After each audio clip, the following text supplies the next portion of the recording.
Hello, everybody. It's so good to see all of you. And I'm going to probably talk a little bit loud just because I want to make sure the computer picks it up. And I'm standing a little further back than I normally do. But I am very, very, very excited to be here tonight. And I'm really excited to just be in the Mary Kay world with live people. And I am standing right now in the, you'll notice I have a different background. I am standing in the studio that Miss Terry Grover, my awesome spinoff director. She has this, and the ladies are behind the camera. You can't see them, but we are here tonight together, and I guess y'all can give a woohoo. How about if y'all give a woohoo? See, now you can tell they're here. Okay, so I'm here tonight because I did a training as a guest director at a retreat recently, several weeks back, and after I did that, I was talking to Terry and I was like, I really want to do this training again. And of course, you know how you just like go through it and then you go, oh, that would have been a good thing to record, So we're recording tonight so that we can play it. It'll also be on my YouTube channel, and it will be available on our Star Achiever page later tonight. So we're going to play it tonight for that. So I am Jan Gensel, as you all know, and it's my pleasure to bring to you some training, some information that you may have never heard before. You may have. And if you have heard it before, I'm hoping it will touch you in a different way this time, because it is really, really, really awesome. Terry, was somebody else supposed to be getting on the Zoom tonight?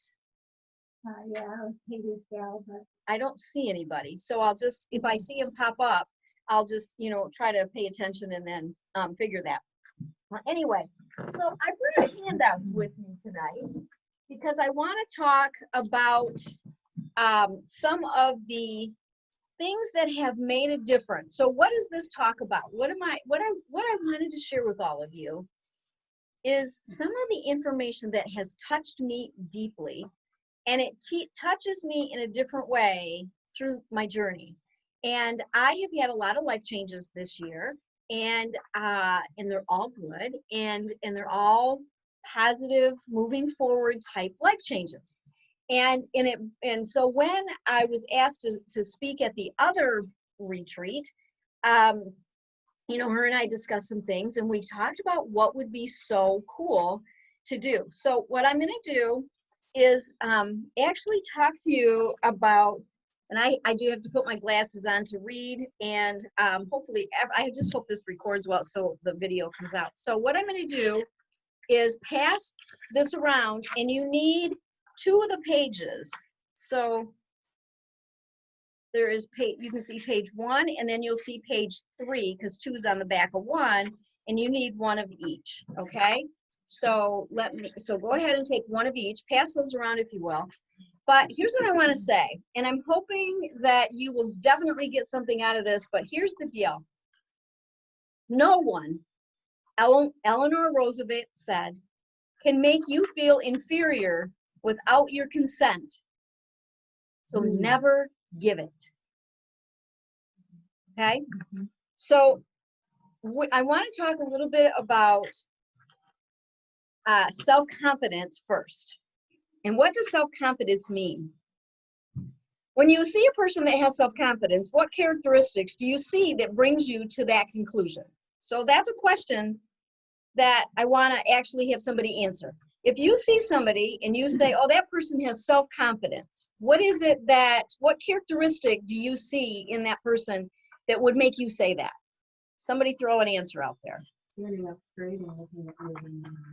Standing up straight, looking in the eye. Okay. Anybody else? Yeah.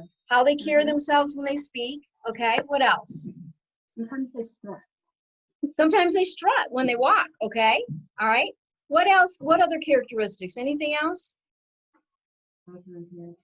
Eye contact is a great one. I'll tell you what, that is huge in my opinion. Eye contact is huge. So let's talk about that for a minute. Mary Kay, the woman, she used to tell us that if anyone ever intentionally tries to intimidate you, they have low self-esteem. And when I heard that, I thought about it for a minute. And now, ever since that moment, she gave me a new thought. And since that moment, when I meet people who I find try to intimidate me, the first thing I do is go, oh, that means they have low self-esteem.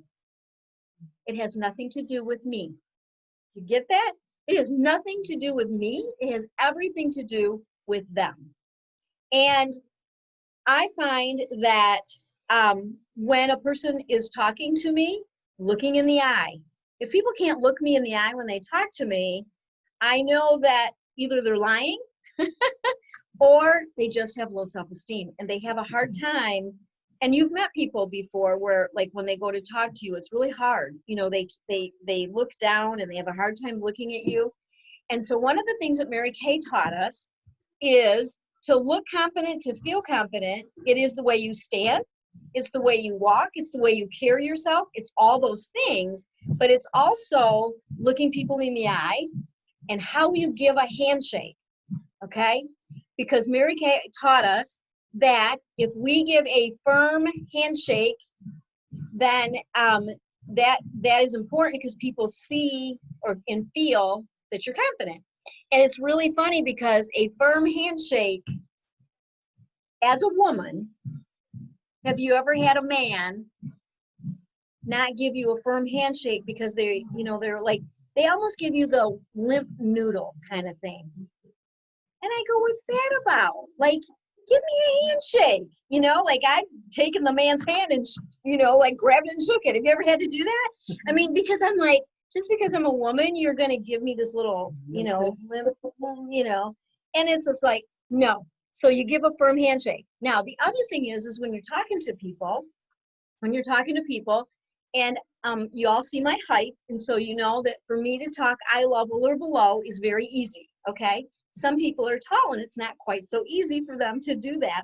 But when we're in the Mary Kay world, one of the things that I find is that when we are like doing a presentation, when we're doing if we ever get back to doing whole skincare classes, won't it be nice when there's all these people and I'm training them how to put skincare on their face again in person. But one of the things that we do is, like, when I'm doing the presentation, I need to be in control. So I have to stand up and I have to do. So here's the thing. What does Mary Kay always say also? Fake it till you make it, right? So when you walk in to do a presentation, I don't care how scared you are. And it doesn't matter if the first time I had to do something that was not Mary Kay, it was kind of out of my league. And I stood at this podium, and the person sitting behind me, I thought they thought I had a disease because my knees felt like they were going like this. Like the whole time I felt like I was going like this. That's how it felt, but I wasn't. But that's how it felt because inside I was like nervous but here's what it's so important to, don't worry about it, because just do the presentation. If you stand taller, if you look people in the eye when you're talking, you'll look confident even when you're not. And that's the fake it till you make it part of it. Don't fake information. We have enough fake things. Don't fake information, but fake the confidence, right? Fake the confidence. And so I just think that it says here, in researching the internet for self-help books, articles, and information, I was amazed at how many pages of sites came up. There are incredible authors that talk about self-confidence, the journey, and the difficulties. So, list of characteristics, here we go. Firm handshake, look in the right eye. And this is what Mary Kay always taught us, is that when we are doing the closing, when we're closing somebody out, we're no longer in charge. They are, because they're spending their money, right? So that's why it's important to be eye level or below so that they feel in control and not me. Does that make sense? That's the reason for it, is so that they feel in control. And one of the things Mary Kay said is to always just look in the right eye so that you're not going and looking shifty, because you're looking back and forth, from one eye to the other. Which eye do I look at? And so, it's important to, not look shifty, right? So just look in their right eyes, focus on the right side, and then you won't look like that. And it is hilarious, but I've watched people before where they didn't know where to look, and I could see them going, and it was like, don't do that. Okay, so anyways, but seeming generally interested in others or how they keep how or how they can help others. A self-confident person who wants others to feel good, they do not have a need to make others look bad in order to make themselves look better. And so that's where that low self-esteem thing comes in. And of course, dressing professionally. And one of the things I've had people ask me before is like, especially with Mary Kay, is, you know, well, Mary Kay gives directors this whole beautiful suit to buy so we can feel professional, right?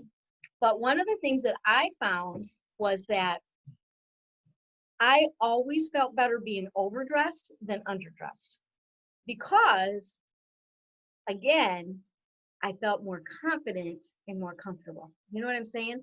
Like if everybody was in jeans, but I've got a suit on, I don't feel uncomfortable. I don't, you know, it's like, nope. And when I would go up to the school, because I wanted, like when my kids were young and I wanted this is how I would dress to go to school to be with the kids. Because I would help in the homeroom. I was a homeroom mom. I would help in the school. But I always dressed like this because, or at least with a dress on or something. And the reason I did that is because then I looked like a professional mom who got to help at school. Or the other professional moms had to stay at work. And so my job became more flexible. And I can tell you, I got a ton of business that way. When my kids were in school, I got a ton of business because I always looked professional. But they would go, oh, do you want, oh, no, that's okay. Yeah, and they're like, well, you're so dressed up. That's okay. Take my jacket off and I'm ready to go, right? You know, something like that. And I even had one of my own consultants, her husband. I saw him at a basketball game and he goes, oh, I said, what? He goes, I've never seen you in jeans before. I'm like, come on. He goes, no, I've never seen you in jeans. So it was like, you know, I had my style. And it might not be wearing a jacket and all that, but you find your style where you feel professional and no one can intimidate you. That make sense? Yeah. So, okay. And now here's my big thing. A term that I hear most often about people see an issue or reason is that they don't feel self-confident is because of shyness. And I want you to know that word, someone gave me a new thought one day, and from that point on, I could never see that word the same.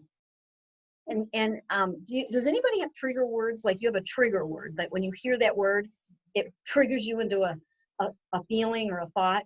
Do you have that? Or is it just me? Okay, so I have two trigger words. One of them is shy. And here's what this lady, it was a Mary Kay director, and she taught me this. And this was like huge for me because my children are small at the time. And she said, when you have a child, and pretend there's a child right here next to me, and Krista, you were going to say hi to my child. And you go, hi, how are you today? And the child goes behind me and holds onto my leg and grabs and just hides away and doesn't answer you. The mother has a tendency to say, oh, she's being shy today. She's really shy, right? Nope, she's being rude. And you know what? A child is only a small adult. And so if you allow the child to believe they're shy, what happens when they're an adult? And what happens is with shy is it's a negative thing. When somebody says, I'm shy, do they want to be that way? No, they don't want to be that way. Do they want to stay that way? No. And do they see it as a negative perception of themselves? They do. And so what happens is adults are allowing these children to have low self-esteem, to be told they were shy. And I'm going to tell you, it never was a trigger word until I heard this lady speak about this. And it just changed my life because when my son would do that, he was doing it to be rude. I'm just going to be out there. He was doing it to be rude because he didn't want to talk to you. Plain and simple. He wasn't shy. He just didn't want to talk to you. So I would say to him, Andrew, this person is not a stranger. I'm giving you permission to answer them. So answer them or you're being rude.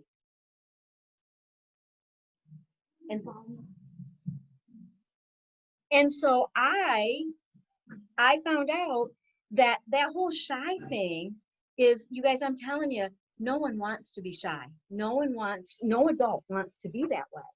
And so I find that when we do steps to, when we take steps to increase our confidence, when we do steps to increase our confidence, then we take away the shyness. Because really all shy is lack of self-confidence. That's all it is. And so if you can think of it in a different way, think of it as how can I then personally build my own self-confidence? And if you go, there's the example there about that.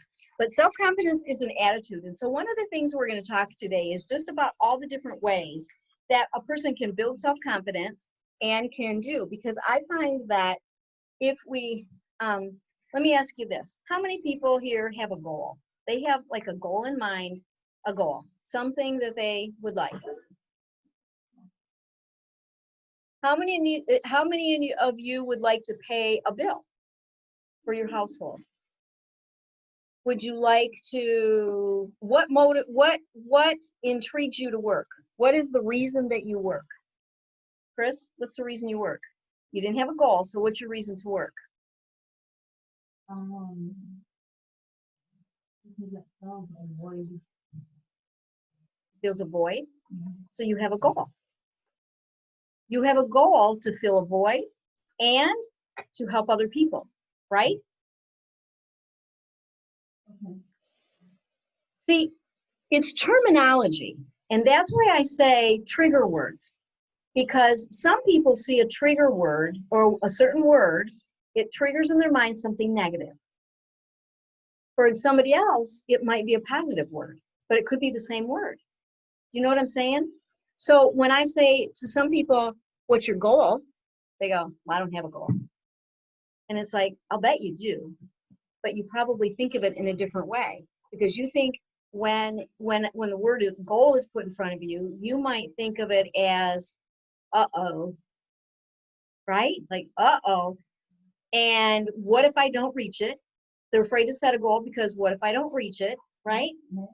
And so a lot of it is, it's mind games. It's working with our brain to find out what our trigger words are.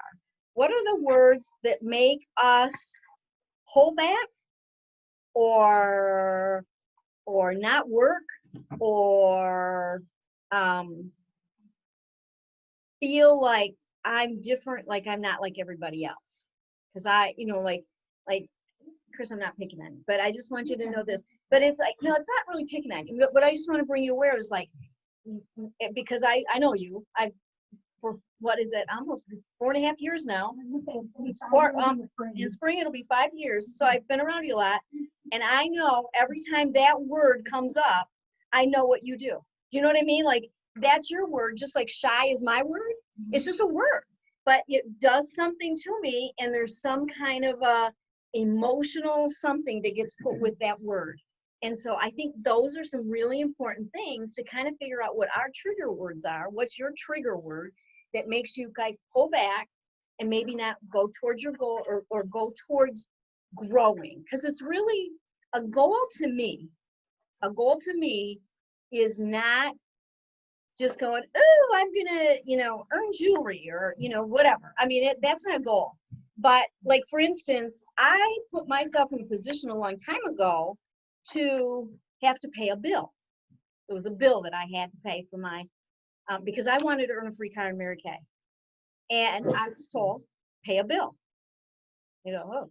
So then I was told this by numerous top directors. Number one, you have to ask your family what they want, because sometimes you'll work for somebody else before you work for yourself. We do that. We're moms. Sometimes we do. Now, that didn't always motivate me. I mean, I'll tell you why. Because my director told me to do that for a long time, and probably about the time I asked it on number 50. I mean, it took me, like, I probably asked this 50 times. I said to my husband, what would you like me to pay for with my Mary Kay money? And his answer was a boat. And I didn't want a boat. So I just went, oh, and I'd walk away. And about after the 50th time, yeah, that's nice. Okay. About the 50th time, guess what? I said, you want a boat? You can get a boat. I'm going to pay for that boat because I want a free car in Mary Kay. I want to move up into leadership. And the only way I can get into becoming a director, because it was different back then, you had to earn a car first. And I wanted to become a director. So I was going to earn a car. No matter what, I was going to earn a car. I'm going to earn a car. And so that I took on a bill, right? What I didn't know at the time was that it's okay to set a limit. I didn't. It's okay to like look in advance. And I didn't know that when I agreed, I didn't know how much they cost, and I didn't know that next weekend was the boat show. When I finally said yes, there was a boat show the next weekend. Oh, guess what we bought the next weekend? I'm not kidding. When I finally said yes to that, the boat show was the next weekend in Detroit. We drove to Detroit. He found the boat, and I said to him, we'll put the picture of the boat on the refrigerator, and I will work for the down payment, and then I'll pay the payments. We bought the boat that weekend. There's no picture that went on the refrigerator at all. It was a boat. There was a boat in the driveway. And guess who had to pay for it? Because guess who said, I will. So what I did was I then took that and I said, okay, now I have a reason to work. Now I have a reason to make the next phone call. Because what I found out is when we're trying to build our self-confidence, when we are trying to get to a new level, we don't always have to know how. You got to know why you're doing it. And what I found was that I would go, okay, new month. Okay, I need to pay for this bill. And I was determined that my 13% check, and back then it was actually 12. It was a 12% recruiting check. And I was determined that I would work enough so that my recruiting check paid that $350 payment. Now, I want you to know that that was over 30 years ago. That's how nice the boat was. It was a $350 payment for 4 years that I had to pay. Right? Right? But guess what? It motivated me. And guess what else it did? It got me what I wanted. I got a free car because I said, if I pay for the boat, then we have little kids. I mean, my children were 3 and 6. We had little kids.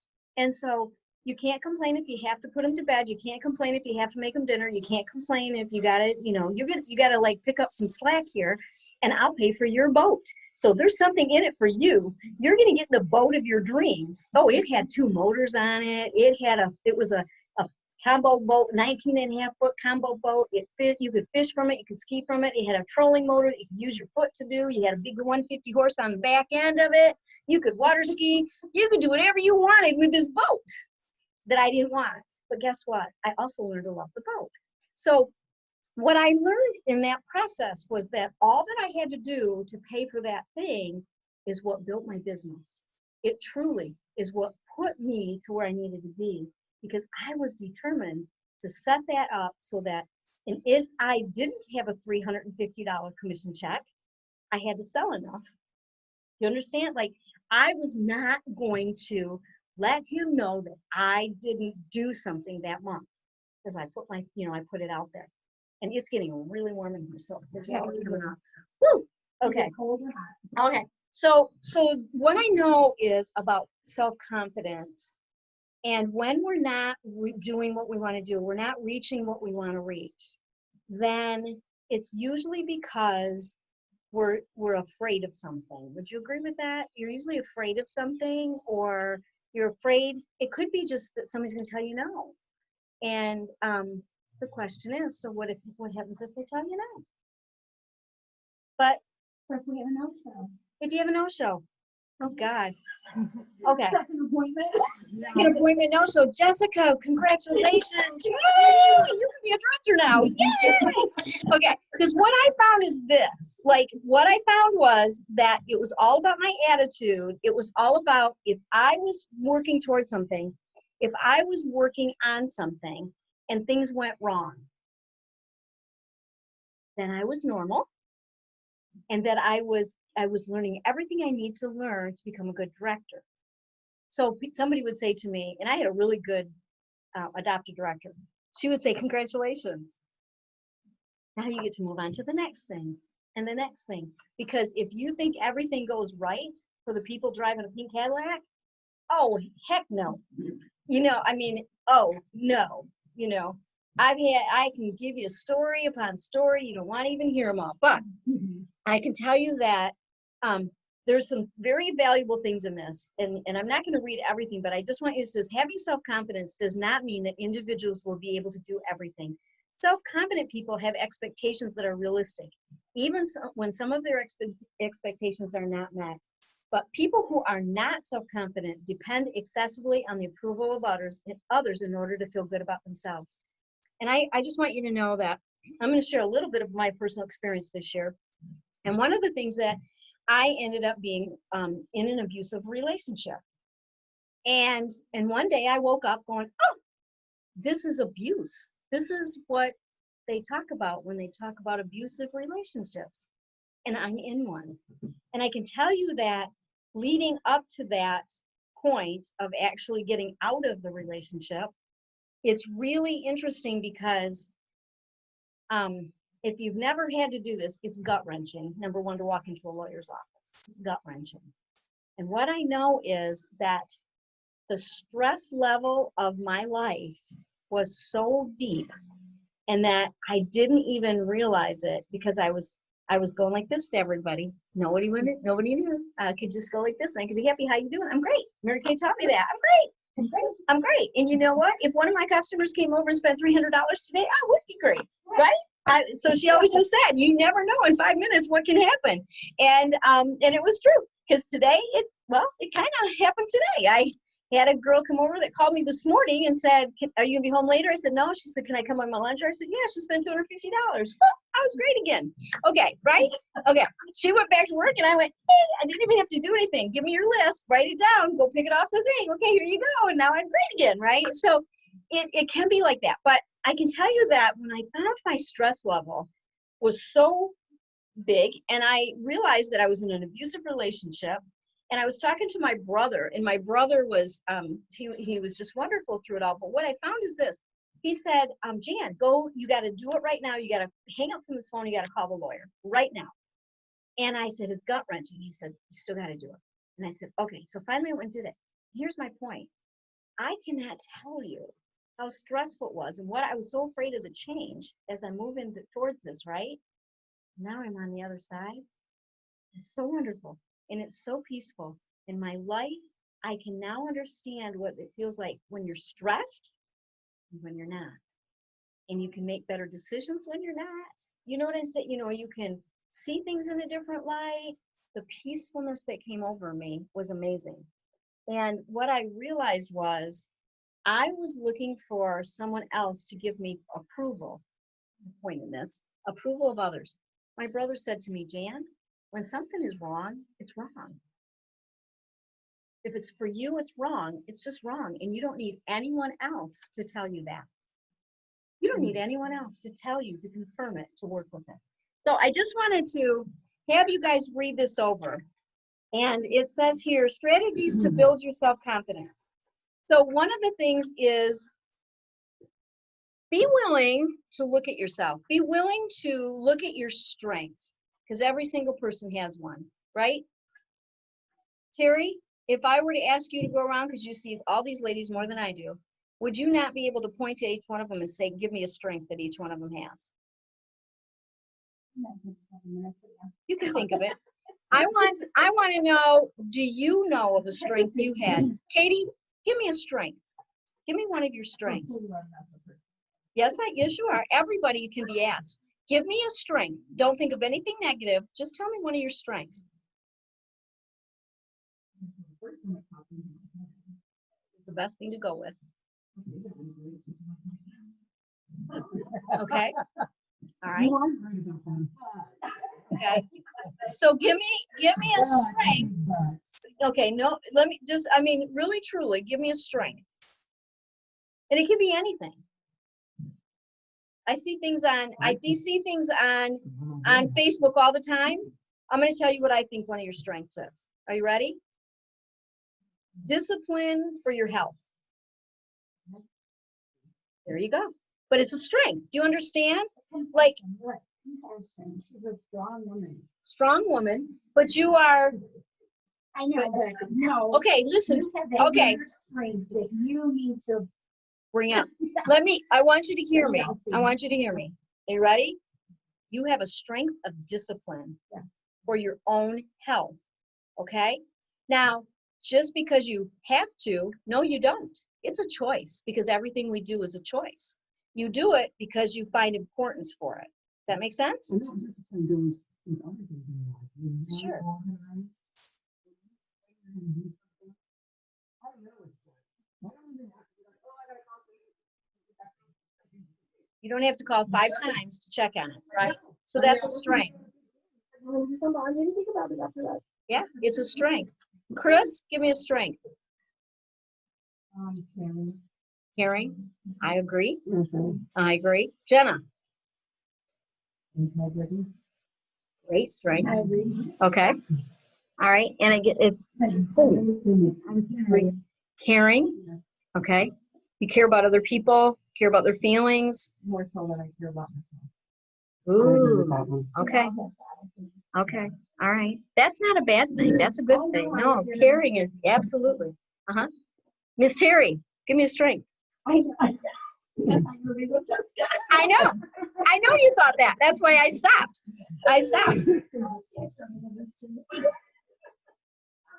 Well, I don't want to use y'all as caring, but I mean, that is a broad caring. Can we go with empathy with you? Empathy sounds better. I think I would say you have empathy. You have great empathy. Sometimes I think that's a negative. Never. I know. Never is it a negative. Never.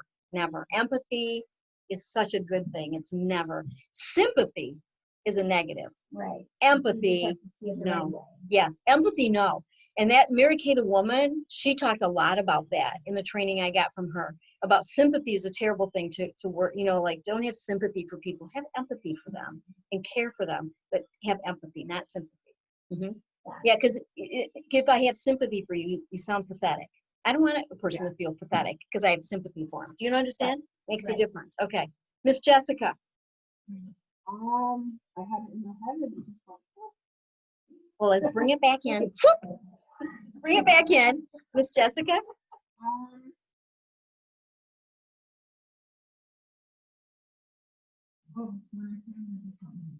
Okay. Okay. Woman of your word. yes. You're a woman of your word. And last but not least, Miss Krista. Well, I am very caring. I like to give to others above myself. So I kind of don't view that as a strength, I view it as a weakness. But I think I can speak well in front of others. I think I'm not afraid to talk in front. I'm good at faking it until I make it. Good. I'm really good at faking it. Good. Good. It's such a good way that we don't even know you're faking I it. So fake it a lot. that's awesome. I mean, but I do. Yeah. Right. That's right. No, and there's a what you're faking. You're not faking information. You're faking the confidence.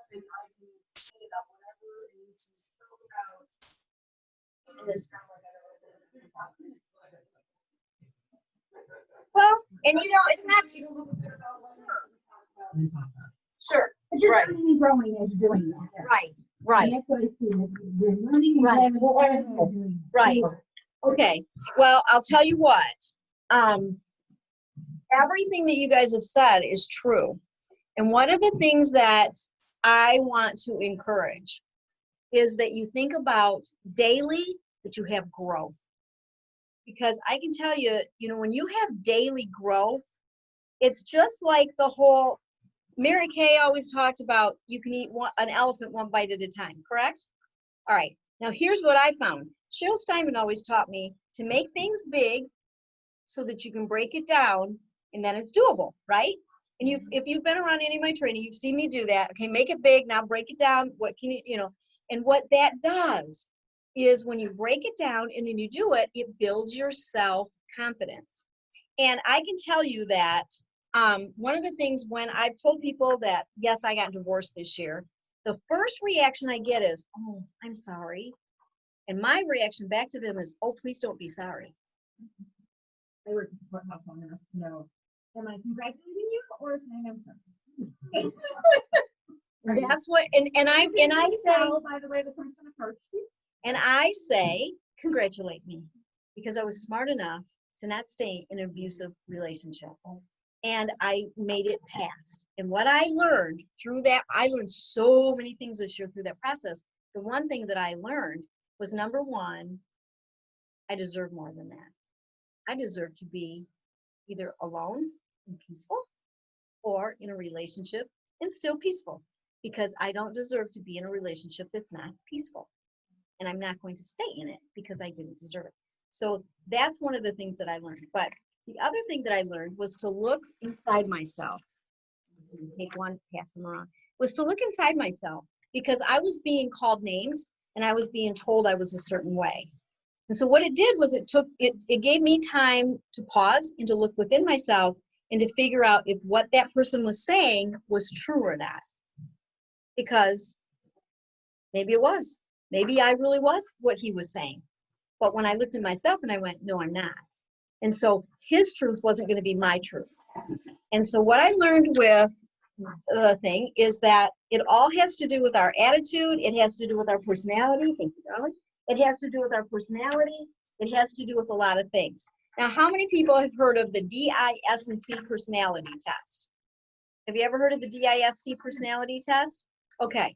If you have not, this is an important thing to learn about people to help you build your confidence when working with other people. Because, and I'm going to give you a Mary Kay version of this, okay? So, Jessica, you just got a brand new recruit. And so in fact, let's just pretend you just got 4 brand new recruits. 4 brand new recruits, and every one of them, which you will this month, right?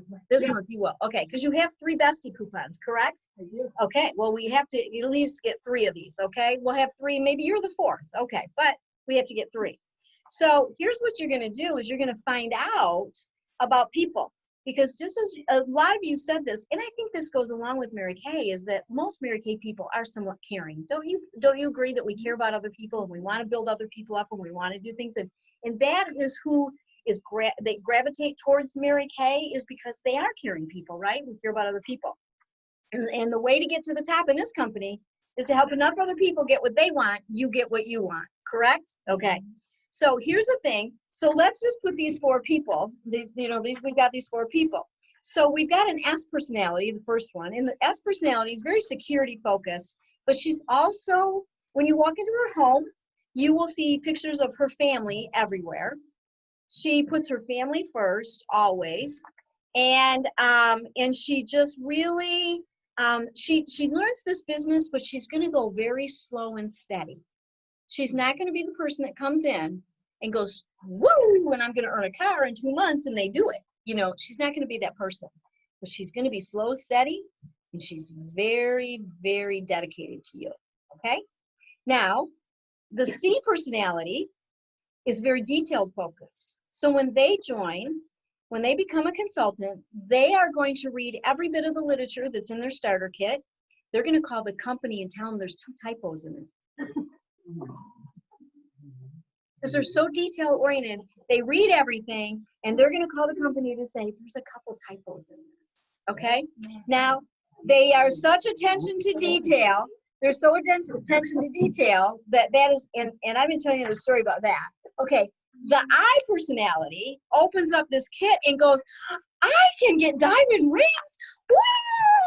And they're on stage and they're the ones running across and woo! And they have no idea that there's even a guide or information in the box.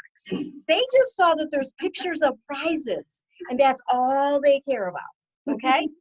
And then you got the D personality, who's very career focused. They're going to see all that. They're going to go, well, I diamonds. Ooh, I kind of like diamonds. Okay, that's cool. And I can earn a free car, and I can get paid as a director, and I can do all that. And I don't need to know all the rules and regulations, but I will go straight to the top, and I'll go ahead and become a director right now. That's the D personality. And they do. So, and they do it. And you know, you hear about these women who come into the company in 4 months, are driving a free car, they're doing this, doing that, and all that, right? And you go, what's wrong with me? Nothing's wrong with you. You have a different personality. And so when you're working with, and it's very interesting to identify these people and understand. So that's why when you're talking to people in Mary Kay, even outside of Mary Kay, when you realize the kind of person you're talking to, then you can have fun with it.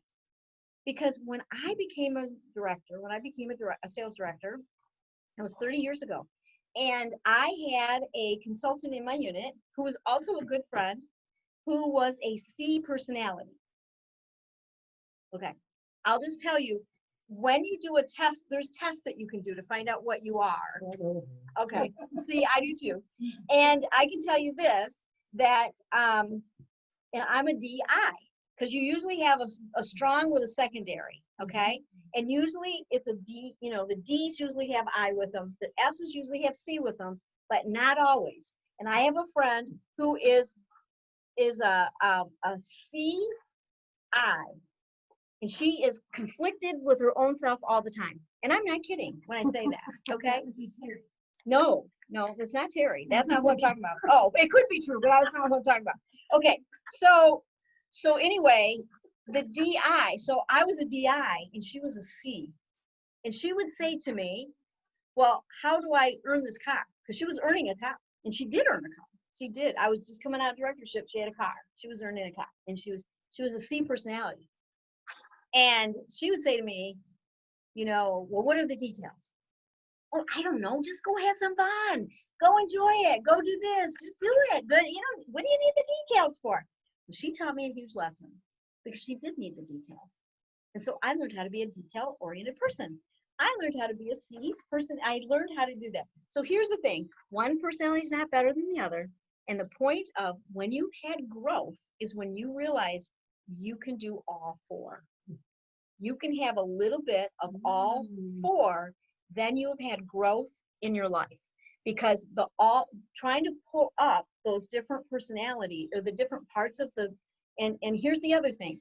When you're working with personalities, that your strengths, when carried too far, become a weakness. When you're dominant, when you're a D personality, and you just tell everybody what to do, now it's become a weakness. You understand? Now here's the other way you can tell a D personality. They point at people a lot when they talk. They point their finger all the time. The other thing is when you're a DI, you tell people, and you're gonna have fun tonight. That's what a DI will do. Yeah, you're gonna have fun tonight. You hear me? Okay, so, and you're gonna make that. You are gonna have some fun tonight. Okay, so here's the thing about the personalities though, is when you start sharing the opportunity, for instance, this can be very, very valuable. So, because what is good for one person might not be good for the other, it might not be good for the other. You see how that is? We all have to run our own race, and we all have to have our own journey. And we will do that when we understand enough about ourselves. And so here's what I learned about this though. When you learn about the personalities, it's for your own good. It is not for you to go home and say to your husband, you're a this. And this is the negative part about that. No. This is this is about you, and this is about you building on your strengths and growing every day with that and learning how to do things a little bit different. So that's what I wanted. And so I gave you this so you can really go home and study it and read it, and it will be very, very interesting. But you know, it's really funny. But have you noticed that when you deal with certain people that you have to handle things differently according to a person? I have my stepdad had been trying to get over here for months. Mm-hmm. That's okay, because I'm going to breakfast on Saturday, and I'm taking my hair. It's a bunch of where does she work? But, today. well, but here's the thing, y'all. the thing of it is this, the thing is that, yeah, but here's the, no, stalking. I don't know where that falls in, stalking, okay. But you know what? Here's the thing. It can be why when you're talking to somebody and you're talking to the I personality and you're talking about just all the fun and the excitement and this and that, but you're talking to a C or a D, you don't have to talk about all that fun and excitement because that's not what they're interested in. They want facts, just get it done. What do you need? What is it? Da da da.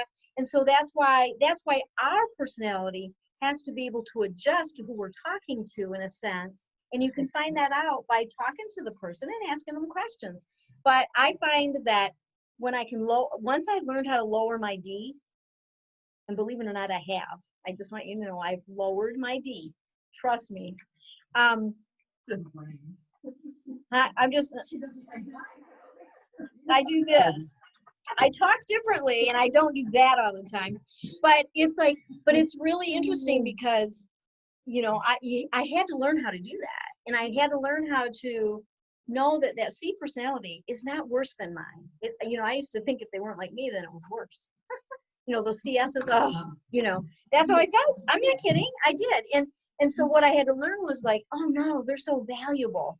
Those, you know, like I've got one person, you know, she's the best proofreader in the world because she got C in her. She's the best proofreader in the whole wide world.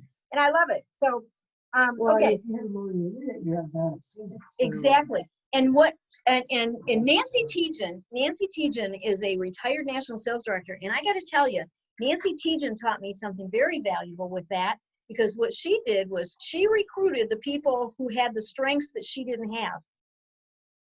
Makes sense. She recruited people, and she talks about it. You know, she used to, because she used to talk in front of people because she was an active national back then. But she talked about that. She goes, oh, I didn't recruit people like me at all. I recruited all the people that weren't like me so that they could take care of all the things that I didn't know how to do. And she said, and I just let them do it. And I just went in and did my thing. Now, if you knew Nancy Tejan, she was my height. And she just walked around going, woo! She was just like, it was hysterical watching her. Okay, so, thank you. So attitude, emotional cycle. I just want you to have this also, because how many people understand that there's two sides of our brain? One side is an emotional side, the other side is the analytical side, okay? And when we can learn how to balance those, and we can learn how to use sometimes the emotional side, and then we can use the analytical side, that we can calm our own selves down. You know, we can calm our own self down, because sometimes, you know, we're using all emotional side, and we can't. We have to learn how. And Linda Tupin, National Sales Director Linda Tupin, taught me that. And she talked about the two sides of our brain. And she talks, when she's talking to a new consultant, she says, now I'm going to have you use your analytical side of your brain right now, unless you hear me say the word free, and then you can use the emotional side. And I think that's pretty funny, right? But it's true. And so one of the things that I know is that when we are having attitude, you know, when our attitude is a certain way, we might need an attitude adjustment. There's times we need that. But a lot of it has to do with emotion. And I find that when I can take the emotion out of some decisions, that when I do that, my decisions work better. You know, I can come to a better understanding. I can come to a better conclusion. I can come to a better thing. And it's looking at options. What I found is that it is when we have an issue, that's when we talk to each other, right? We have an issue, you find somebody you can talk to, you talk it out. And when you do that, what I find is then what we can do is step back. If the person isn't emotionally attached to it, then they can step back and say, okay, I'm hearing what you're saying, and now maybe I can give you a new thought. Maybe I can give you a new thought, because what Linda Tupin taught me about that is we just need a new crease in our brain, and we need a new thought. When we have a new thought, we can maybe come up with an option that would work better. And so I'm really working on that. That's something that I'm really working on, is trying to have new thoughts, and at least just be able to step back for a minute, take a deep breath. And if you listen to, what's her name? 54321. What's her name? Mel Robbins. Thank you. I love Mel Robbins. And Mel Robbins talks about, in situations, being able to stop for a minute and go 5, 4, 3, 2, 1. When I do that, then I can think clear and I can do what's right. And I tell you, it's amazing. So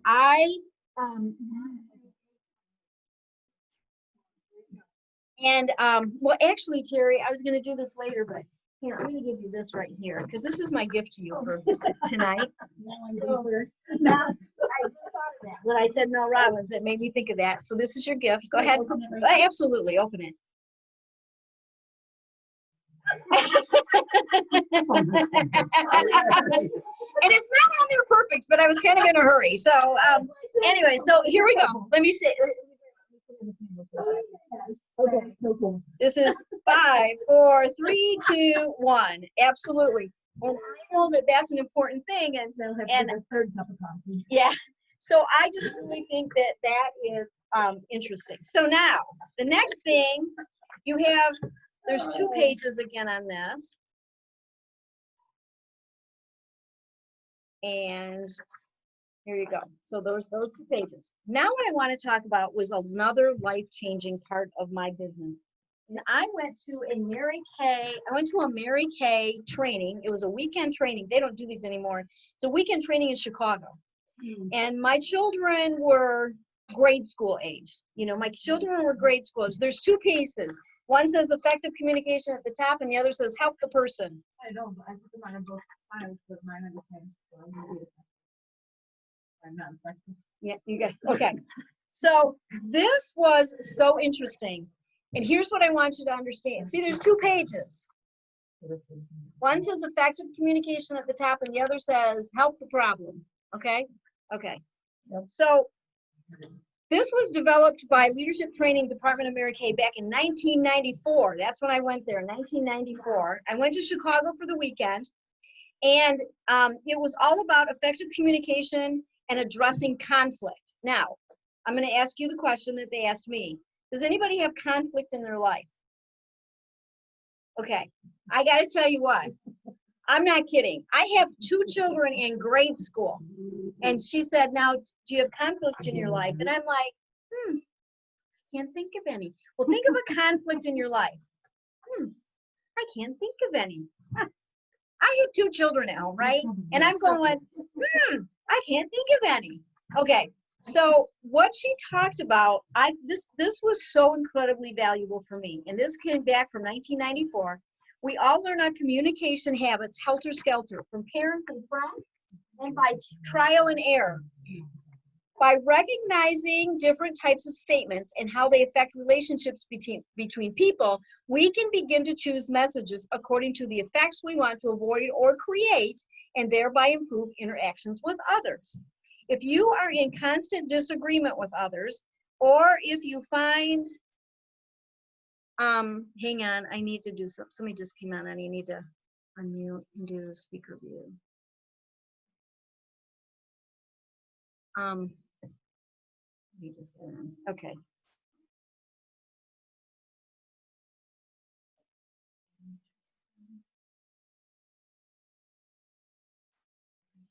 So it'll just show me. Okay. So when we want to learn how to effectively communicate, okay, then we have to realize that when I say something to you, how you hear it is based on your previous experience, right? How you take what I say, it might not be my intention at all, but you will take it a certain way based on your past experience, correct? Okay, so if somebody in your lifetime said a certain thing to you, when you hear somebody else say that to you, it conjures up all the feelings, it makes you feel a certain way, correct? Okay. Now, it says, wouldn't you agree that we all like a relationship better if we can expect positive interactions rather than negative ones? Of course, right? We tend to stay around to people who make us feel comfortable. Our intent plus their past and present behavior equals their perception. So their perception might not at all be my intent, right? Okay, so sometimes though, through our communication habits, We can make other people feel not so great. Not on purpose always, but sometimes we can make people feel not so great. We don't necessarily intend for our words to hurt others, and we may not even realize what we're doing. We call statements that are high potential for damaging a relationship as harmful messages. So let's look at what some of these harmful messages are and the effects that you can have. So number one, and when we went through these, she said, now which one is your favorite? Meaning, which one do you do the most? Okay? All right, so number one are shoulds. If you've ever heard me talk before, you may have heard me say, don't should on people. Yeah. And don't should on me, okay? And that means I'm saying you should be doing something. You should want a car. You should want $300 every day for sales. You should do something, right? Has anybody ever been should on? Has anybody ever should on you? Okay? Oh, I'm so sorry. So yeah, I'm so sorry. I usually do that. I'm really apologize. And it's my daughter-in-law, the Brittany Gensel girl. Hey, Brittany. Okay, so when people should on you, it's a direct statement that tends to sound reprimanding, parental, or superior, right? Would you agree with that? Okay. Now, number two is the double bind message. And I find that the double bind message almost always follows somebody shooting on me. Really? It does. Well, that one comes next, and then the third one always goes with number two. Number three always goes to number two. So number two is the double bind message. And that would be this. What's wrong? Nothing. I don't think my words and my attitude match. If I go, nothing, right? And usually, if it's a loved one that asks you that, you say, because if you loved me, you would know. Ooh. Ooh, right? Ooh. Okay. So a double bind message is truly when you say one thing, but your tone of voice and your body language don't match. That's a big one. Okay. Now, normally after the double bind message, you'll get the silent treatment. Because if you love me, you would know. I shouldn't have to tell you. Because I passed Mind Reading 101, so you should know too. Because you love me. Well, people don't know. And they can't read your mind, right? Okay. Sometimes you've been married for 20 years and you should know. Well, see, but you know what? Here's the thing, Katie. You bring up a good point. You could no, because you just should on him. Let me just say what did you say? You just should on him because you know what? But here's the thing. You have to realize because of the different personalities, you think the towels need to all be one way. He does not. He doesn't even think that he would walk. Well, no, but you know what? Here's the thing. What you have to know is who's going to compromise. That's the thing. It's like, then who's going to compromise? Because if you want to stay mad about it, you can continue. You do the towels, or you should on them continually. I mean, it's like, you know what I'm saying? It's learning. Yeah. So it's like, yeah. Yeah. So what we got to, this is why, wait a minute, we got to reel you in for a minute now, because this isn't to bash your husband, but, oh, your kid? Well, sometimes. Okay. So number 4 is premature advice. Number 4 is premature advice. I didn't ask them to help me, but they are. Do you understand? I didn't ask for their advice, but they're giving it to me. And sometimes here's what I learned from this, you guys. Once I could recognize these, it gave me this. Let me tell you what happens once I recognized them. I was like, she's shooting at me right now. And it made me laugh. And it would make me laugh. Do you know what I'm saying? Like, and I had a girlfriend call me one time and she was shooting at me and I was like, I just got off the phone and I laughed and I'm like, I just got shit on. And it just made me laugh, you guys. It made me laugh because you know what? I could recognize it. I could recognize what she was doing and it didn't offend me anymore. Does that make sense? Yeah. Okay. Number 5 is threatening or forcing. Now, I think that most of us do this with our children. This is the one we do with our children the most. Expressing or implying an intention to punish or to take negative steps if your wishes are not carried out. Most often used with your children. Okay? And I think that one, and then the discounting. Okay, now this is, I got a funny story on this discounting thing. But minimizing another person's comments by unhelpful, reassuring, distracting, or humoring. You think that that was bad. Well, I had blah, blah, blah. Now, I got to tell you a story. I went home, after hearing this one day, I went home and I said, oh my goodness, I can't believe I just did that. My children, it was a long time ago, I was married and, you know, and at the time I kind of liked my husband. Like, you know, sometimes you like him, sometimes you don't. I liked him right then. But I was in this room with these women, and discounting is also the one-upmanship thing. So one person said something about their husband, and the next one says, oh, you think that's bad? My husband this, and I pipe up and go, oh, my husband does. And I went, I'm driving home. I'm not kidding. I was literally driving home going, dang, I don't know why I said that, because I kind of like him right now. Why did I even say that? Because it sounded mean. Do you know what I'm saying? Like, it sounded mean about him. Like, I didn't need to do that. And I'll tell you how I hear this in Mary Kay. Right here. It says, you think that was bad. I had blah, blah, blah. Or you had a $300 week. Oh my gosh, Chris, that's so fun. Isn't it? Doesn't it feel great? Because I had a $500 week this week. Isn't it fun? I've heard that said before. Do you understand? Like, that's just one upping them. You know, well, you had 300. Why? People do that, Chris. They one up on somebody.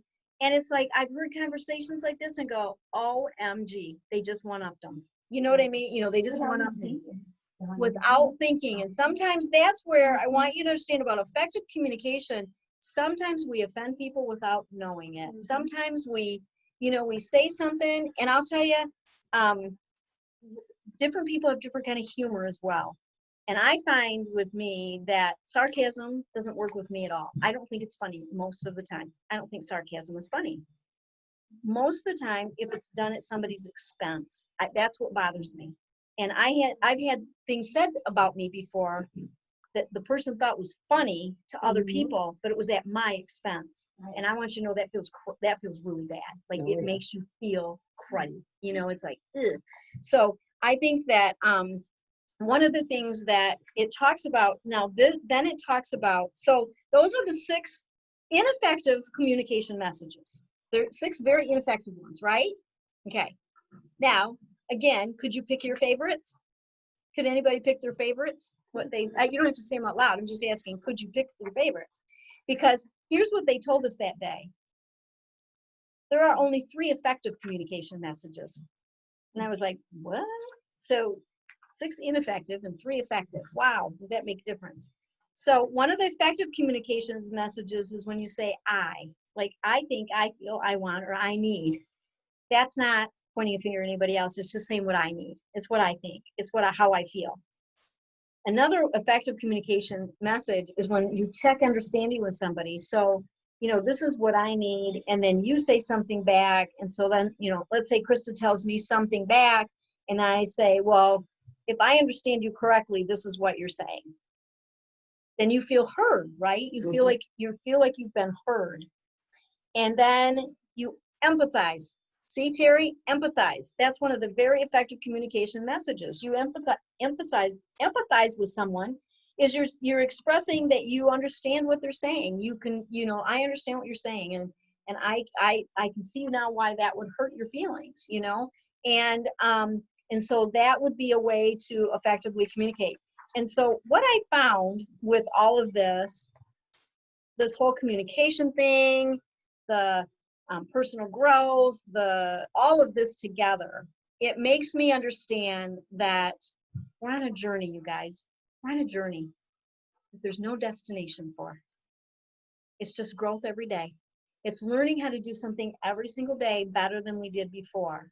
And I want you all to think, if you've been in the company any length of time, have you done a facial before? Have you done a skincare class before? Okay. If you did a facial and a skincare class, did the second one become easier than the first? Was the third easier than the second? Did you learn something new at each one of them? And I find that when I sometimes in the middle of feeling like, this is crummy right now. You know, what I'm feeling today or how I'm feeling today is crummy or whatever, or it's sad, or it's, I mean, we have all different emotions, right? What I found is that, and I really learned this year and didn't know it until it happened, was getting to the other side of that. That if I can stay focused on getting to the other side, what is it that I need to work on to get there? And then I can have growth every day. Because if I don't want to stay where I am, if it's not what's really bringing me the joy, the peace, the happiness, I have total control over my life. And I have total control over what I do. And I just have, what are we doing on time? Because I wanted to read something really quick. Okay. I wanted to read this as my close, because I read this morning, and y'all, whoa, is all I could say. I just was like, whoa. And I hope this will kind of pull everything together into perspective as to what this is all about. And it says, my mom had a lot of problems. She did not sleep and she felt exhausted. She was irritable, grumpy, and bitter. She was always sick until one day, suddenly, she changed. One day, my dad said to her, I've been looking for a job for 3 months and I haven't found anything. I'm going to have a few beers with my friends. Mom replied, it's okay. My brother said to her, Mom, I'm doing poorly in all my subjects at the university. My mom replied, okay, you'll recover. And if you don't, well, you'll repeat the semester, but you pay the tuition. My sister said to her, Mom, I smashed the car. My mom replied, okay, daughter, take it to the workshop, find out how to pay, and while they fix it, get around by using the bus or the subway. Her daughter-in-law said to her, Mother-in-law, I come to spend a few months with you. Actually, the person that wrote this is Asian, and I can kind of almost hear that in there. I don't know if she wrote this or not. But anyways, my mom replied, okay, settle in the living room couch and look for some blankets in the closet. All of us gathered, worried to see these reactions coming from my mom. We suspected that she had gone to the doctor and she was prescribed some of those pills called I don't give a damn, about 1,000 milligrams. Perhaps she was overdosing on these even. We then proposed to do an intervention. I just lost it. We proposed to do an intervention. I just lost my place. Wait a minute. Oh, okay. To remove her from possible addiction she has towards some anti-tantrum medication. But what was not the surprise is when we all gathered around her and Mom explained this. It took me a long time to realize that each person is responsible for their life. It took me years to discover that my anguish, my mortification, my depression, it keeps jumping at me.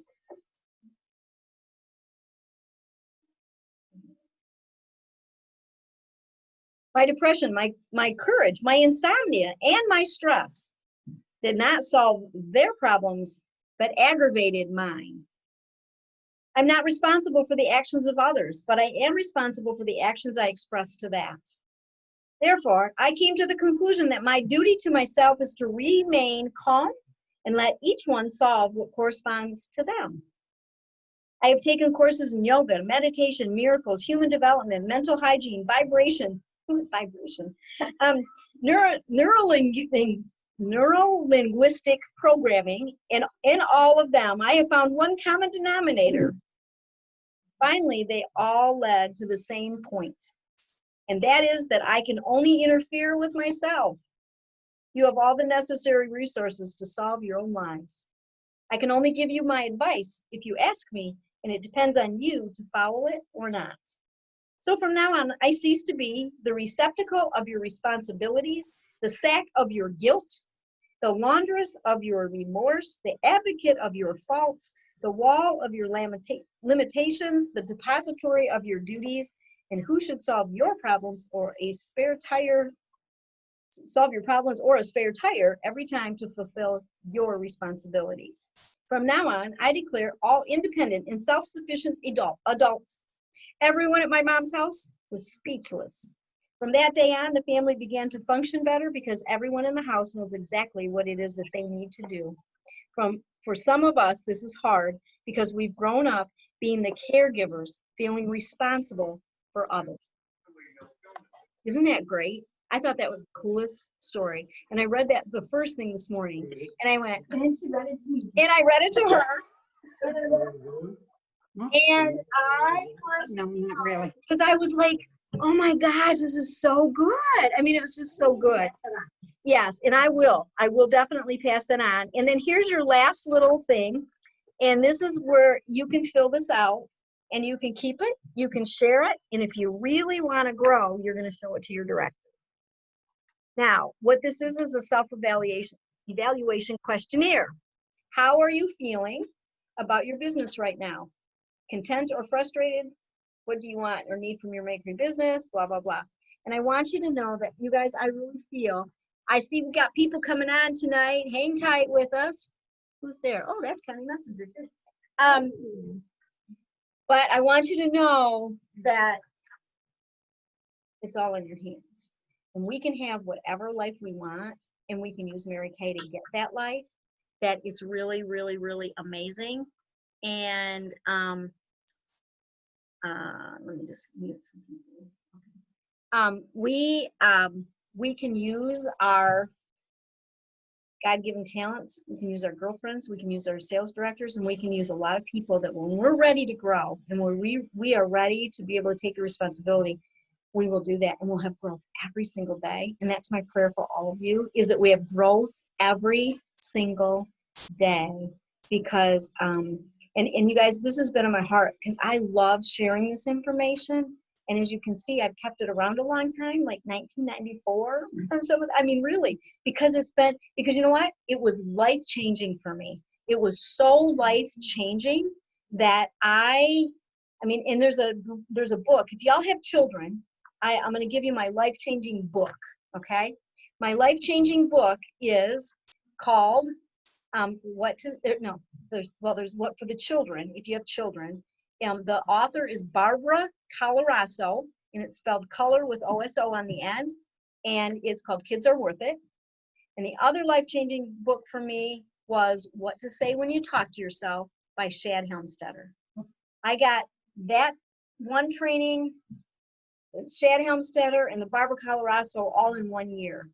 And that was life-changing for me. And it made me go into a different path of personal growth. And I want you to know that in my story, I will say over and over that everything, well, I would give most of the cars back and most of the diamonds red. Not all, because, because you can't. But for the personal growth, what it's helped me become as a person and what it's shown me of how I can have whatever life I want, it's made all the difference. And it's been a defining moment. It's been a just life-changing in that, and I truly wish it for all of you. And I just had another thought I was going to do, and it went right in and right back out again, just like you just it went in, went back out again. So anyway, I want to so for the ladies that are just coming on, I'm going to stop the recording now. Okay, hang on. I'm just going to stop recording so we can